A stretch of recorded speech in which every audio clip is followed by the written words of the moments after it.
اعوذ باللہ من الشیطان الرجیم بسم اللہ الرحمن الرحیم الحمد للہ رب العالمین والصلاة والسلام علی اشرف الانبیاء والمرسلین خیر المبشرین والمنذرین شفیع المذنبین المخاطب طٰہٰ و یاسین النبی المؤید ورسول مسدد ابی القاسم محمد اللہم صل ثم الصلاۃ علی ولیہ و وصیہ و وزیرہ و امنہ و اخیہ و شرف العطرتہ و ذریتہ و باب الحکمۃ و ناطق الحجہ سید المسلمین امیر المومنین علی ابن ابی طالب غالب کل غالب مطلوب کل طالب امام المشارق والمغارب سید الوسین فاتح باب خیبر قاتل مرحب و انتر والد شبیر و شبر قال فی شانہ ضربت علی یوم الخندق افضل من عبادت الثقلین ثم الصلاۃ علی آلہ الطیبین الطاہرین المعصومین المظلومین ولعنۃ اللہ علی اعدائہم اجمعین من یومنا ھذا الی یوم الدین اما بعد فقد قال اللہ تبارک و تعالی فی محکم کتابہ المبین والفرقان الحمید وقولہ الحق بسم اللہ الرحمن الرحیم وَتَعْتَصِمُوا بِحَبْلِ اللَّهِ جَمِيعًا وَلَا تَفَرَّقُوا صلوات اللہم صلی علی محمد وآل محمد۔ ارشاد رب العزت ہو رہا ہے پاک کتاب قرآن مجید میں کہ اللہ کی رسی کو مضبوطی سے پکڑ لو اور پھوٹ نہ ڈالو۔ دیکھیے، قرآن وہ کتاب ہے جو ہدایت ہے۔ شروع میں ہی اس کلام پاک میں ارشاد ہوا ہے الف لام میم ذالک الکتاب لا ریب فیہ، یعنی اس کتاب میں کسی طرح کی شک کی گنجائش نہیں۔ اللہ نے جو کہا ہے وہ سچ ہے، اسی لیے اللہ نے اپنے نبیوں کو بھیجا تو ہر نبی صادق تھا، ایسا صادق تھا کہ وہ جو کچھ کہتا تھا وہ ہو جاتا تھا۔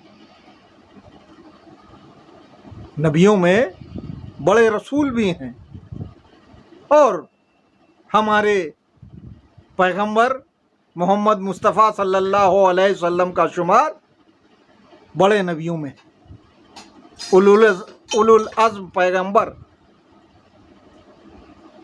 تو رسول نے اپنی زندگی میں جو کچھ کیا وہ سچ کیا، سچ کے علاوہ کچھ نہیں کیا، اسی لیے دشمن بھی ان کو امین مانتے تھے اور ان کی امانت کا ڈنکا ہر جگہ چلتا تھا، سکہ ہر جگہ چلتا تھا۔ رسول امین ہے۔ کوئی بھی ایسی تاریخ نہیں ملتی جس میں کسی نے جھوٹ کہا ہو کہ رسول نے کسی کی امانت میں خیانت کی۔ تو ارشاد رب العزت ہو رہا ہے اللہ کی رسی کو مضبوطی سے پکڑ لو۔ دیکھیے، ہم سب اللہ کی مخلوق ہیں اور گیو اینڈ ٹیک والا زمانہ ہے۔ پٹ سے سوال کیا جاتا ہے کہ اللہ نے تو کہا کہ رسی کو تھام لو، مضبوطی سے تھام لو، لیکن سوال یہ ہوتا ہے کہ اللہ کی رسی کو مضبوطی سے تھامیں گے تو کیا ملے گا؟ یہ ایک ایسا سوال ہے کہ پہلے شاید لوگ نہ کرتے ہوں، لیکن آج کے زمانے میں یہ سوال پٹ سے کیا جاتا ہے، اور خاص کر بچے اس سوال کو کرتے ہوئے گھبراتے نہیں، کیونکہ ان کا دماغ پختہ نہیں ہے، ان کو اچھی طرح سے سمجھایا نہیں گیا ہے، ان کو ان کی ماؤں نے اپنی آغوش میں اس طرح سے اللہ ایک، امام بارہ، معصوم چودہ، پنجتن پاک نہیں سکھایا ہے، جیسے ہماری یا ہم سے پہلے کی ماؤں نے سکھایا تھا۔ آج تو بچہ ٹوینکل ٹوینکل لٹل اسٹار سیکھتا ہے، اور اب وہ زمانہ آ گیا ہے کہ اب ٹوینکل ٹوینکل لٹل اسٹار بھی نہیں، مائیں بچوں کو موبائل تھما دیتی ہیں، لے بیٹا موبائل دیکھ، اور وہ اس موبائل کو چلاتا ہے، دیکھتا ہے، ہنستا ہے، نہ جانے کیسی کیسی حرکتیں کرتا ہے۔ ہم نے دیکھا ہے چھوٹے چھوٹے بچے جن کو کوئی شعور نہیں ہے، جن کو کوئی سمجھ نہیں ہے، وہ بھی موبائل چلاتے ہیں اور موبائل کی دنیا کو سمجھتے ہیں، بھلے ہی انہیں کسی اور طرح کا مزہ ملتا ہو، لیکن آواز سے یا حرکتوں سے وہ اس بات کا امپریشن دیتے ہیں کہ انہیں موبائل چلانا اچھا لگ رہا ہے۔ تو میں سوال کر رہا تھا کہ آج یہ سوال ہوتا ہے کہ اللہ نے تو ارشاد فرمایا ہے کہ اللہ کی رسی کو مضبوطی سے پکڑ لو، لیکن اگر مضبوطی سے پکڑ لیا جائے تو کیا ملے گا؟ لوگ کہتے ہیں کہ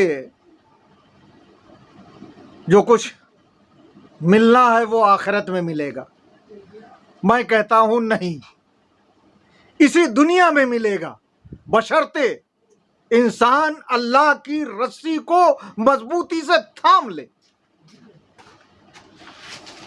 اور میں دعوے کے ساتھ، دلیل کے ساتھ یہ ثابت کروں گا کہ جس نے اللہ کی رسی کو تھاما، اسے اللہ نے وہ دیا جو کوئی سوچ نہیں سکتا تھا۔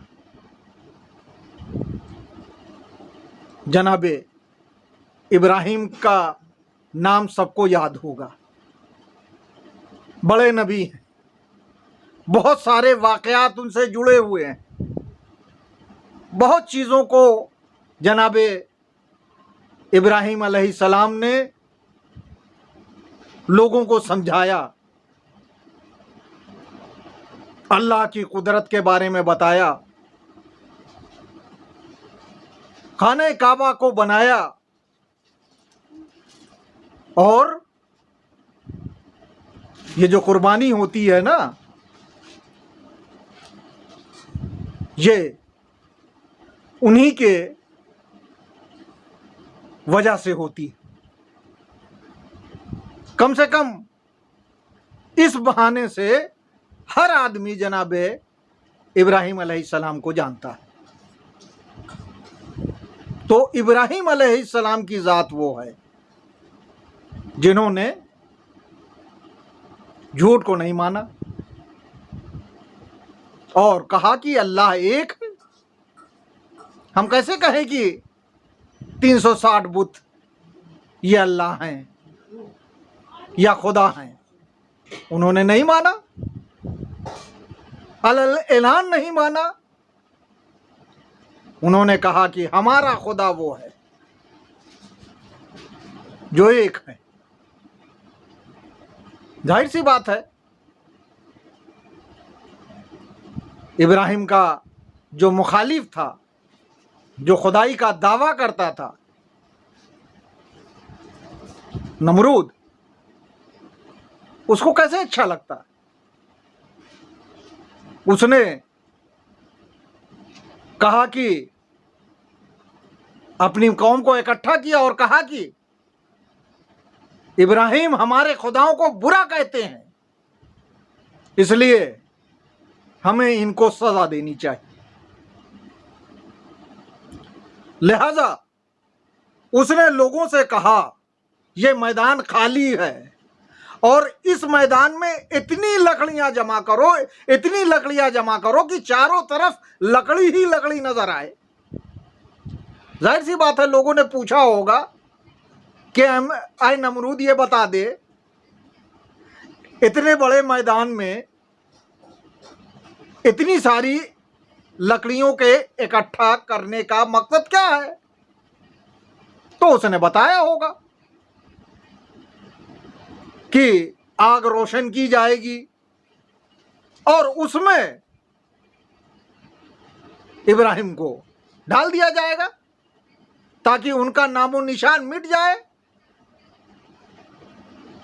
ایک آدمی جو اپنے کو اللہ کا نمائندہ بتاتا ہے، پیغمبر بتاتا ہے، نبی بتاتا ہے، اس کا نام ہی ختم کر دیں گے۔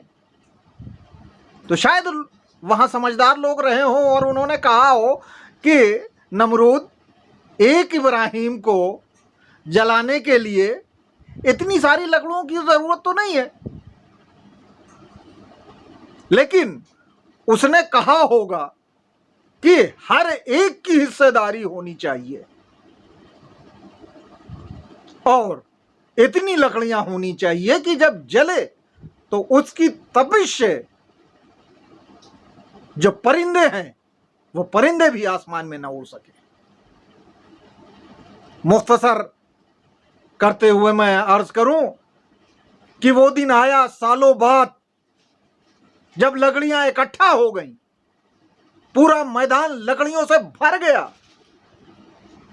اس دن نمرود نے اپنی قوم کو اکٹھا کیا اور کہا کہ آج لکڑیاں جلائی جائیں گی اور اس میں جناب ابراہیم کو ڈال دیا جائے گا۔ سب تیار تھے، ظاہر سی بات ہے ان سب کے لیے جناب ابراہیم ان کے دشمن تھے، لہذا لکڑیاں جلا دی گئیں اور لکڑیوں کی تپش یہ تھی کہ جب پرندہ اوپر سے آسمان سے گزرتا تھا تو جل بھن کے راکھ ہو جاتا تھا اور نیچے آ جاتا تھا۔ دور دور تک گرمی۔ اب سوال یہ تھا کہ جناب ابراہیم کو آگ میں پھینکے کون؟ کیونکہ جو پھینکنے کے لیے جائے گا وہ تو خود جلس جائے گا۔ لہذا یہ طے ہوا کہ ایک منجبیق بنائی جائے، یعنی جس میں حضرت ابراہیم کو بیٹھالا جائے اور گھما کے اس کو پھینک دیا جائے اور وہ آگ میں پہنچ جائے۔ منجبیق بنا دی گئی، جناب ابراہیم کو اس میں بیٹھالا گیا اور اس کو گھما کے آگ کی طرف روانہ کر دیا گیا۔ لیکن وار اللہ کے سپاہی کی بات، اللہ کے نبی کی بات ذرا بھی ایمان نہیں ڈگمگایا۔ کیوں؟ کیونکہ اللہ کی رسی کو مضبوطی سے تھامے ہوئے تھے، کوئی خوف نہیں، کوئی ڈر نہیں۔ اور اگر آپ یہ پوچھیں کہ آپ اتنی آسانی سے کہہ رہے ہیں کہ جناب ابراہیم ذرا بھی نہیں ڈرے، تو یہ آپ کس بنا پہ کہہ رہے ہیں؟ اگر کوئی پوچھ لے، ظاہر سی بات ہے کہ کوئی پوچھ سکتا ہے نا کہ آپ جناب ابراہیم کے دل کا حال کیسے جانتے ہیں؟ تاریخ اٹھا کے دیکھ لیں۔ جب جناب ابراہیم کو روانہ کیا گیا تو ان کے پاس فرشتے آئے اور کہا اے ابراہیم کسی بات کی ضرورت ہے، کسی مدد کی ضرورت ہے تو بیان کرو۔ جناب ابراہیم نے کہا، جواب سنیے، جناب ابراہیم نے کہا ضرورت تو ہے، مدد کی ضرورت تو ہے، لیکن تم سے نہیں ضرورت ہے، اس سے ضرورت ہے جو سب کچھ جانتا ہے۔ صلوات، جو سب جانتا ہے، جو میرے دل کا حال جانتا ہے، جس کے لیے بیان کرنے کی ضرورت نہیں ہے۔ آج لوگ کان پکڑ کے توبہ توبہ کرتے ہیں اور زور زور سے ہاتھ اٹھا اٹھا کے دعا کرتے ہیں۔ بھائی دعا کیجئے ٹھیک سے، اللہ سب کچھ سنے گا۔ چیخنے اور چلانے کی ضرورت نہیں ہے۔ کیوں؟ کیونکہ آپ کا رب وہ ہے جو دلوں کے حال کو جانتا ہے، اور یہی بات جناب ابراہیم علیہ السلام نے بتائی۔ جناب ابراہیم نے کہا مدد کی ضرورت ہے لیکن تم سے نہیں، میرا رب جانتا ہے، میرا رب میرے حال سے واقف ہے۔ اور جب جناب ابراہیم کو آگ میں ڈال دیا گیا، اور جس وقت جناب ابراہیم آگ میں پہنچے تو کیا حال ہونا چاہیے تھا؟ حال تو یہی ہونا چاہیے تھا نا جو پرندوں کا کئی میٹر اوپر سے ہو جاتا تھا، یعنی بھن کے وہ نیچے گر پڑتے تھے، نہ کہ جناب ابراہیم آگ کے اندر جو جل رہی تھی آگ، جس میں تپش تھی، اس میں جب پہنچے تو ان کا کیا حال ہونا چاہیے تھا یہ ہر ایک جانتا ہے کہ ان کا وجود نہیں بچنا چاہیے تھا، انہیں جل بھن جانا چاہیے تھا، اور جلنے میں بھی وقت نہیں لگنا چاہیے تھا۔ لیکن ہوا کیا؟ وہی ہوتا ہے جس کا ایمان اللہ پر ہوتا ہے، وہی ہوا جس کے لیے اللہ نے کہا میری رسی کو مضبوطی سے تھام لو۔ جناب ابراہیم مضبوطی سے اللہ کی رسی کو تھامے ہوئے تھے، لہذا اللہ نے حکم دیا آگ کو، اے آگ گلزار ہو جا اور جناب ابراہیم کے لیے سلامتی بن جا۔ اب آگ میں کیا ہمت تھی کہ وہ جناب ابراہیم کو جلا دیتی؟ نہیں، آگ گلزار ہو گئی اور جناب ابراہیم کو ٹھنڈک دینے لگی۔ صلوات محمد۔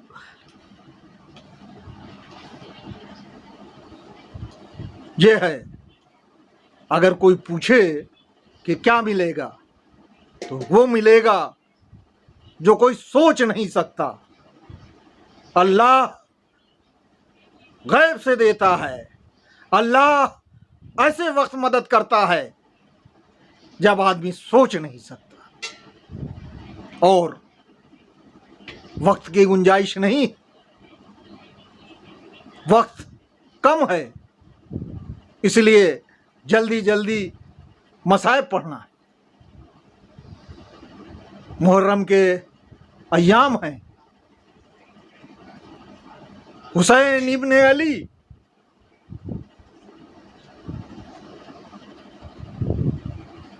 کربلا کی طرف بڑھ رہے تھے، لیکن اب کربلا میں موجود ہیں، خیمے لگ چکے ہیں، لیکن وہاں خیمے نصب نہیں ہوئے جہاں حضرت عباس ترائی پر خیمے لگانا چاہتے تھے۔ لگائے تو تھے، لیکن دشمنوں کے کہنے پر اور امام حسین علیہ السلام کے حکم کے بنا پر حضرت عباس نے خیمے وہاں سے ترائی سے ہٹا لی۔ خیمے ایسے چٹیل میدان میں لگا دیے گئے جو نہر فرات سے کافی دور ہے۔ اللہ آپ کو کربلا جانا نصیب کرے تو آپ دیکھیں گے کہ فرات کہیں اور ہے، اس سے بہت دوری پر نہر علقمہ ہے جو کربلا کے قریب، جسے اب نہر حسینی کہا جاتا ہے، اور نہر حسینی سے خیام گاہ کی دوری کافی ہے۔ تو ترائی پہ نہر کے پاس آقا حسین کے خیمے نہیں تھے، خیمے نصب ہو گئے اور فوجیں آنے لگیں، لیکن کس کی فوجیں آنے لگیں؟ اس کی فوجیں آنے لگیں جس کو ڈر تھا۔ کس سے ڈر تھا؟ حسین اور ان کے اصحاب سے ڈر تھا، جن کو یہ پتا تھا کہ حسین اور ان کے اصحاب ہزاروں پہ بھاری ہیں، لہذا ہزاروں کی فوج اکٹھا ہونے لگی۔ کبھی کسی کا قافلہ آ رہا ہے، کبھی کسی کا جتھا آ رہا ہے، ایک الگ ہنگامہ تھا۔ آخرکار جناب زینب نے آقا حسین سے فرمایا، اے بھیا، آپ کے بچپن کے دوست حبیب ہیں، ذرا حبیب کو بلوا لیجئے، حبیب کو خط لکھ دیجئے۔ آقا حسین نے حبیب کو خط لکھا، اے حبیب، تمہارے بچپن کا دوست حسین ابن علی کربلا کے میدان میں نرغے آدھا میں ہے۔ اے حبیب، اگر ہو سکے تو نصرت کے لیے آؤ۔ جناب حبیب کے پاس امام حسین علیہ السلام کا قاصد خط لے کر پہنچتا۔ اس وقت جناب حبیب کھانا تناول فرما رہے تھے۔ کسی نے دروازے پر دق الباب کیا اور کہا کہ انا برید الحسین، میں حسین کا قاصد ہوں۔ حبیب باہر آئے، اس نے خط دیا، حبیب نے خط لیا، آنکھوں سے لگایا، پڑھا اور پھر گھر میں تشریف لے آئے۔ حبیب کی بیوی نے پوچھا، کون آیا؟ تو حبیب نے بتا دیا کہ آقا حسین کا قاصد آیا ہے، اور آقا حسین نے نصرت کے لیے بلایا۔ اس پر حبیب کی بیوی نے پوچھا، پھر کیا ارادہ؟ کہا، میں سوچ رہا ہوں، لیکن حبیب کی بیوی نے کہا کہ حبیب، اگر تمہارے بچپن کا دوست بلا رہا ہے، رسول کا نواسا بلا رہا ہے، تو تم سوچ کیوں رہے ہو؟ الغرض حبیب تیار ہوئے اور حسین کی نصرت کے لیے چل دی۔ کربلا میں جناب حبیب تشریف لے آئے۔ جناب زینب کو پتہ چلا کہ حسین کا دوست جناب حبیب نصرت کے لیے آئے ہیں۔ جناب فضہ کو بلوایا، اے فضہ، جا کے حبیب کو میرا سلام کہہ دے۔ جب جناب حبیب کو فضہ نے سلام کہا کہ شہزادی آپ شہزادی نے آپ کو سلام کہلایا ہے تو جناب حبیب نے اپنے گالوں کو پیٹ لیا۔ ہائے ہائے یہ کیسا وقت آ گیا ہے، حسین پر کیسا وقت آ گیا ہے کہ شہزادیاں سلام کہلوا رہی ہیں۔ انا للہ و انا الیہ راجعون، رضا بقضائہ و تسلیما لامرہ۔